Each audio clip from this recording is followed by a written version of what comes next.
Lines and Spaces. I'm Jason. And I'm Michaela. So this podcast is something that I kind of thought up of, basically just outlining the ideas of music education for pre-service music educators and the current climate that we're in and what others might think music education is through their own experience with music education. And this whole idea of what music education is and what it might be or what it could be in the future and what the different combinations of how different things have affected music education past, present, and even in the future. And I invited my wonderful friend Michaela here to help talk and discuss these topics with us.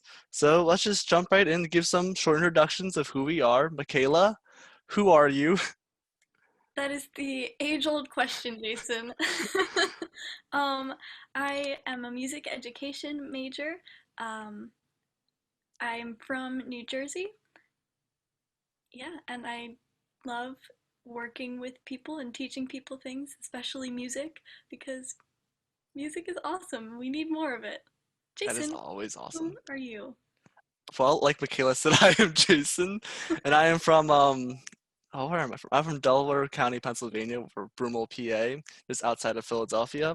And like Michaela, I am also a music educator or music education major, and I enjoy just doing all things music. Had a really large musical background growing up, and just always had like this way with just wanting to teach music to individuals so that they could experience that same type of musical development that I did while I was growing up. Yeah, so Uh, that's a little bit about us. Jason, I have a question for you. Yes, What was your experience like as a student in middle and high school in your music classes? they were definitely very different than how I thought music would be nowadays. But basically, when I was in middle school and high school, music was a lot of performance. I very little of it was like this whole creative aspect or this community aspect, and a lot of it was just getting music, having to play said music, and then performing it for a concert. But and even in elementary school, well, this idea of general music to me was basically just sitting in a classroom with a lot of chairs and a piano in the front where my teacher sat, and we had these big like folk song hymn books that we sang out of to said teacher, and we had a concert I think at the end of the year where we just sang. And yeah, that was my extent of my musical background of what music classes were to me. How So, about you, Michaela? What was your music upbringing through the public school system? yeah. Um, so I did not have an instrumental background. I always loved to sing. So in middle and high school, I was involved in choir, and basically how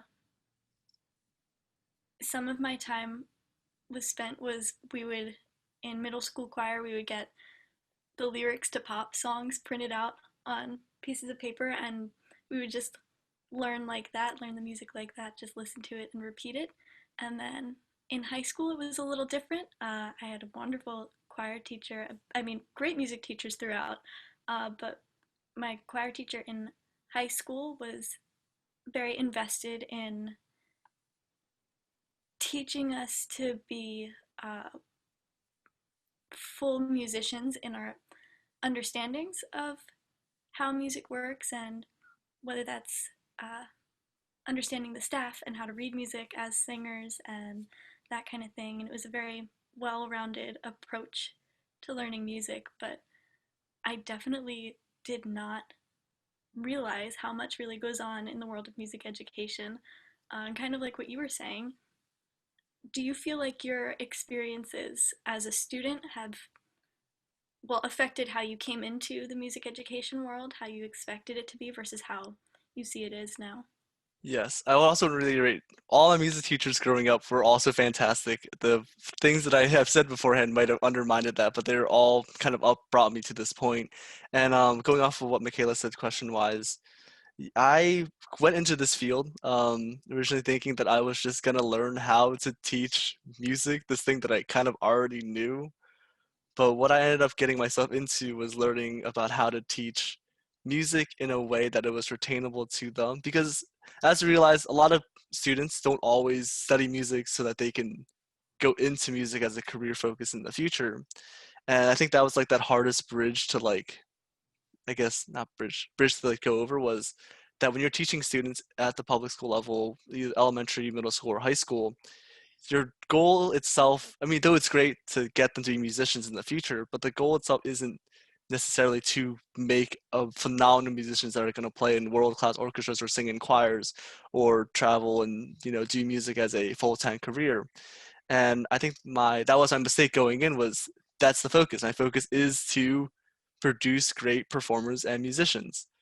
And as of now, just going through all the classes that I have gone through at Temple, music was a lot more just about teaching people about music and the concepts of music to give them a well-rounded education so that they had music in their lives and could understand it. And if they wanted to, they could pursue it, but it wasn't the focus. How about you, Yeah. Michaela? How does, because I went through, of course, instrumental wise, I did a lot of instrumental playing. I had some choir experience, but definitely not as much as you. How has being, going through that choral, mainly vocal upbringing to college, how has that been for you? Well, it's it's been a roller coaster, Jason. But what you were saying that just reminded me of something that one of our professors had said uh, about how we're teaching students, or we're hoping to share with students, the ability to be a lifelong music appreciator and musician, but Yeah. not necessarily professional, just somebody who can enjoy and take part in music in whatever facets they're comfortable with and able to. And that's a really important paradigm shift, I think, for me as well, to kind of really put in perspective what we're doing. But as a mainly vocal musician, I gotta say, transitioning into college, I did not originally start off with music education. That was suggested to me by my high school choir director and music teacher. But when he made that suggestion, I said, I think you're crazy because I can't really read music. And he said, but you have the right temperament. And I said, I don't know. But it's it's been there've been some ups and downs. Just learning a lot of the language of written notation in music has definitely been a challenge. And yeah, so doing that, and I've just been so used to picking things up by ear that it's very interesting to see that there's a lot of instrumental classes that I've taken that have been really difficult because I'm less familiar with the written notation, and so I'm picking up an instrument that I know nothing about and looking at a page I know nothing about. So that's been that's led to some interesting uh, performances, for sure. Um, but yeah, that's something that I feel as an educator I'll be very in tune with, that there are so many different ways of making music and understanding and communicating in music. But I think I was able to kind of scoot by not having to read music through high school and not really having a reason to need to read music. Mhm. So that's been a pretty uphill battle for me.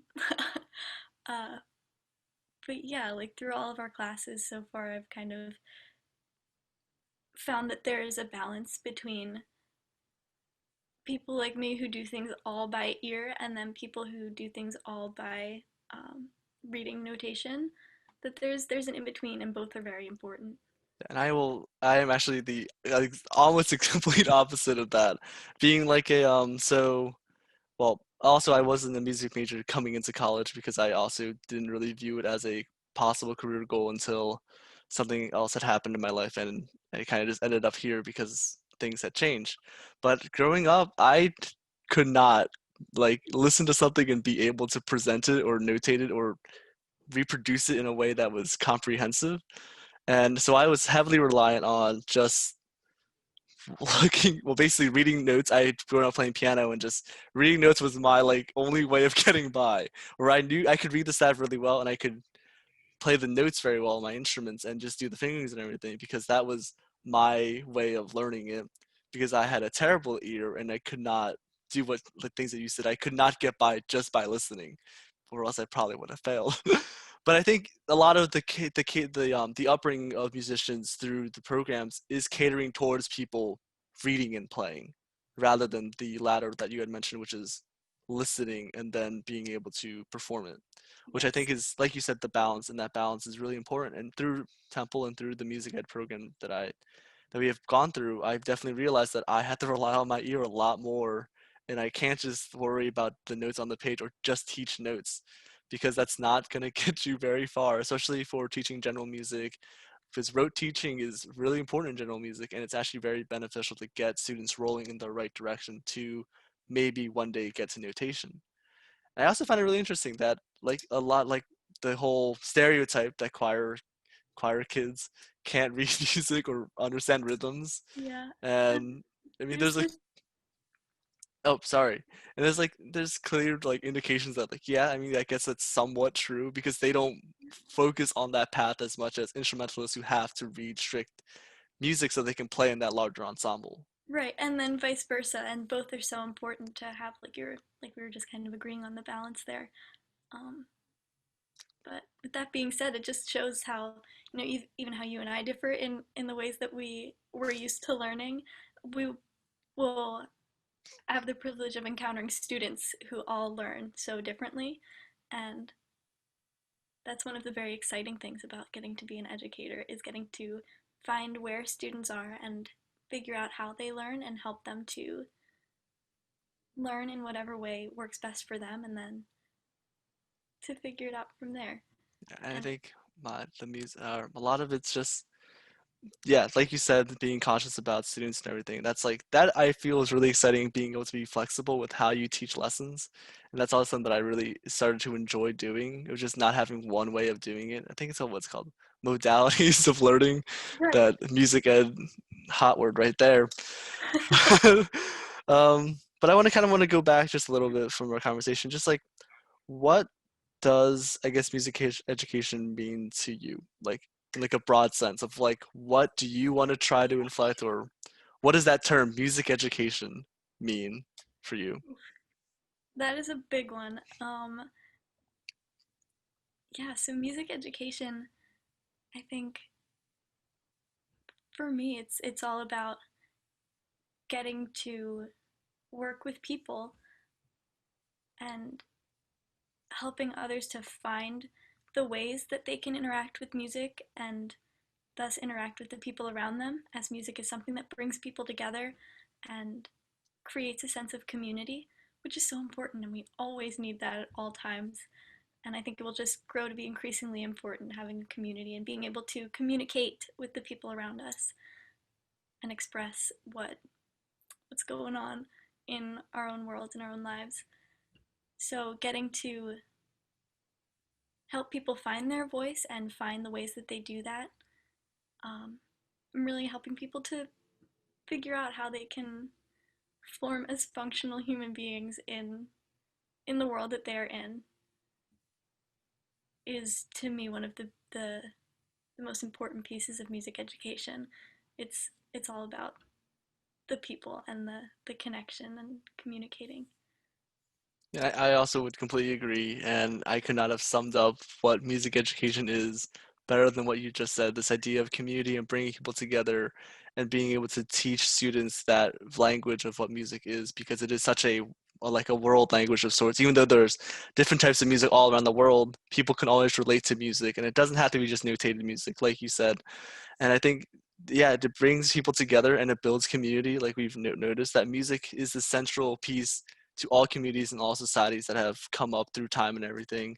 And I think that continued education is very important to continue having that sense of community and being able to come together as just people, especially during these very, very different times that we're in, of just constant struggles with different political and views and different social justice views and everything. That music itself can be a great source of bringing people together, especially with all those things happening in our lives.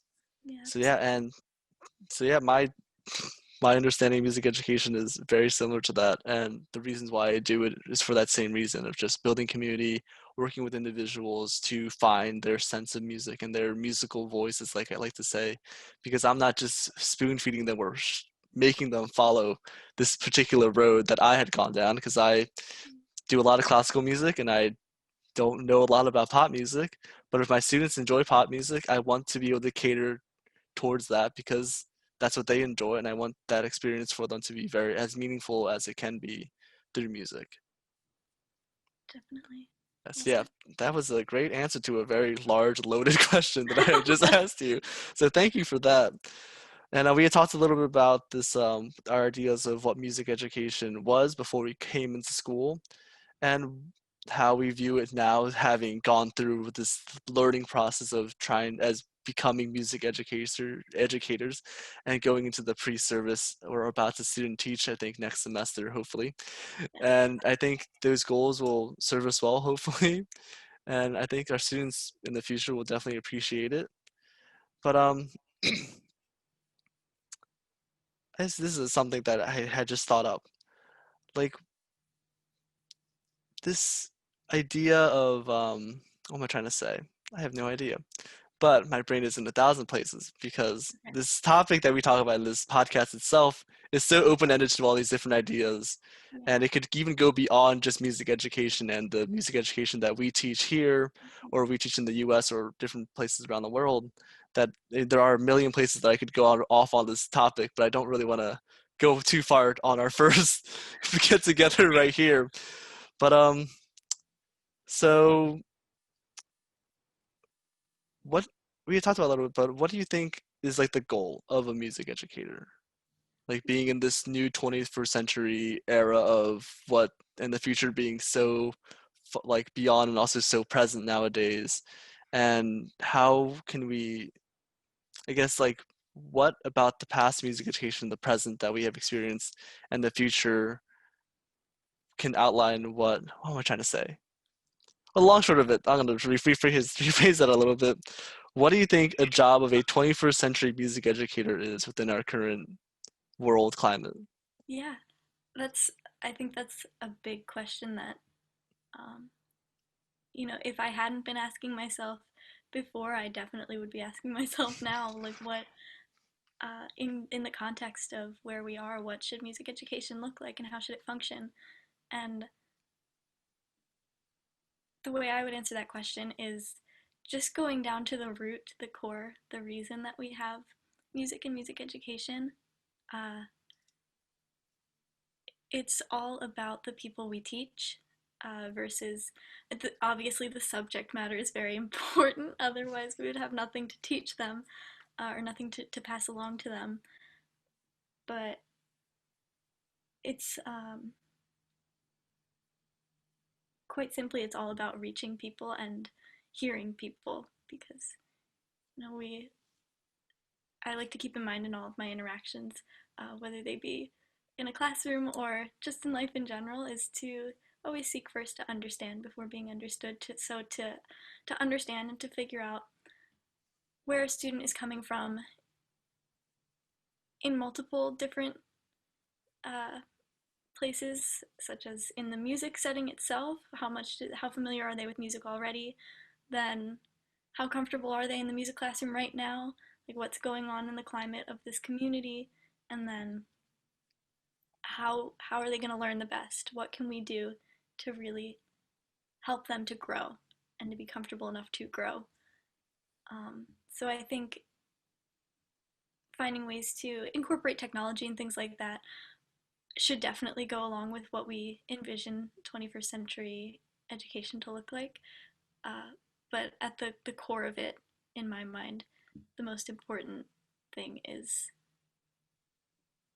the students and helping them to grow in some way, whether that is music related or not, um, helping them to really continue to form as people who um, can be a good and whole part of a community, just that they can share and communicate and express. and then to be able to listen and to understand. So just always trying to meet students where they are, I think, is the most important thing, and going from there. I think that's really awesome. Yeah, that whole idea of meeting where they are, what did I just say? Meeting them where they are at and where they're coming from, I think is like really important, especially just because with everything going on, people are always coming from places and people have different mindsets and different viewpoints, and we have to be able to understand in order to communicate what we're trying to communicate.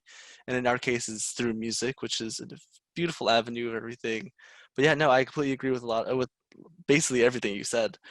And yeah, my goals, my focus and what I believe music educator is and what their job entitles them to do is all within that same vein. And this idea of just building this environment and building a community within music that includes everybody and is accessible to everybody, because thinking about the past, music has been seen as something of a privileged item where like only people with a certain status or people that had money or wealth could study music and get into these conservatories, get into these musical avenues. Whereas as we come closer to the present, that isn't the case anymore, where music, well, hopefully not the case anymore, where music should be accessible and be able to be learned and understood and, loved by all. And I think with the coming of there are of course thousands and hundreds of musical genres out there, and I think they all have a very, very important place in the whole idea of music. And so there are different access points, of course, to music, but I think none of them should be undervalued or like overshadowed by another. And I think that's also very important, like you said, about including and finding what they enjoy and everything.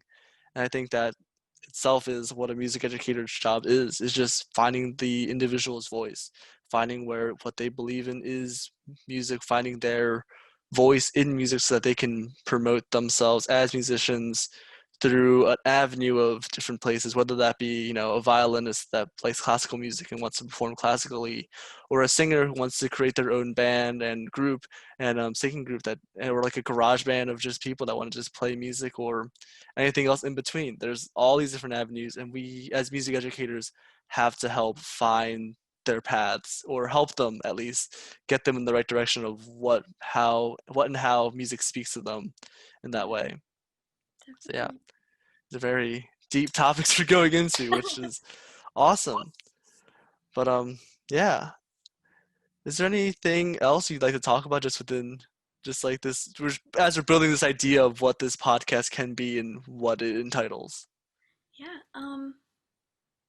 Actually, I'd like to pose a question to you, Jason. Okay. What are the lines and spaces?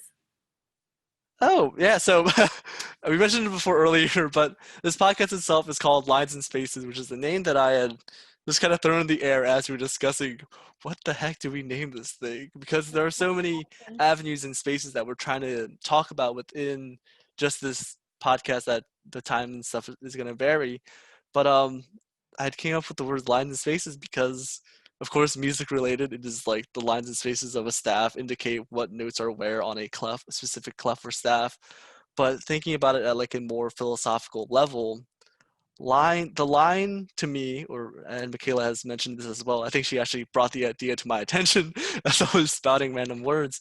Is the line is the definition that we had come up with of what people view music education as and how we indicate education to be, and what people think music education should continue being.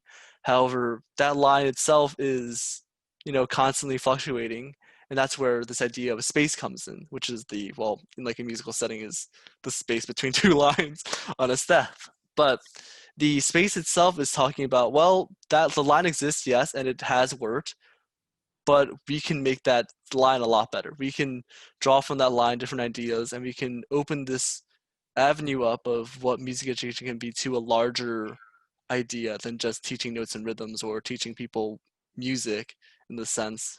And that space gives us that freedom to pull different ideas from all around the world, or well, basically around from anywhere, and how to incorporate that into music education and what we view as the future or the 21st century music educator or music education system that we're kind of just in right now. So thank you, Michaela, for bringing that up. I that completely blanked on me. That the people might be wondering why this podcast is titled "Lines and Spaces" because it's very general, and it could also mean that we're talking about fonts and how we type True. in. That's what the spaces are about. We have much room to Yes. Hmm. space in between our lines Hmm. to really talk about Yep. different parts of music education. And you're thinking about it, if you play a scale going up the clef, you're always getting, you're getting more and more developed until you reach an endpoint. Of course, there probably is never that endpoint in sight, but we're gonna try to, talk about these topics and pull in, especially as new research comes out and new research ideas of music education come out throughout. I guess NAFME, they publish a lot of research journals, and we're definitely going to get into a lot of their journals and a lot of their announcements and talk about those topics. That we should be open-minded with what music education is, and this podcast is going to outline. We're going to talk a lot about what music education is in the definitive of what people view it as and what we view it as, but then also try to bring in grander and greater ideas to pull into music education so that it can be more successful for, I guess, everybody. There shouldn't be a definition of what or who it benefits, but yeah, and especially for, I guess, music teachers, pre-service music teachers, or like students and even parents, is just giving them an idea of what this beautiful subject and career that we call music education can be and what it should be, and how it benefits this community and society, and also how it benefits the individual. And that's why we called it lines and spaces. And that is our podcast. Yeah, so I want to thank everybody for tuning in to our first one. Will be hopefully posted on Spotify, Apple Music, and whatnot, but that will all be determined as this goes updated. But I want to thank everybody for joining us in this, at home, because nobody should be hanging out in groups or anything. So we should all try to be safe and stay at home. Continue to stay safe, wear your mask, social distance as best as you can. If you have to go out, practice all the safety precautions mentioned by the the the health organizations and whatnot. Yeah, I don't know how to end this thing.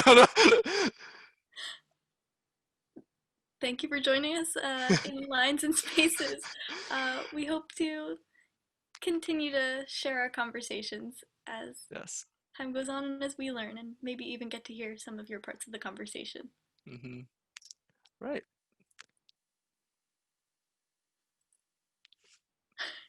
I'm Jason. I'm still Michaela, And we're signing off. signing off.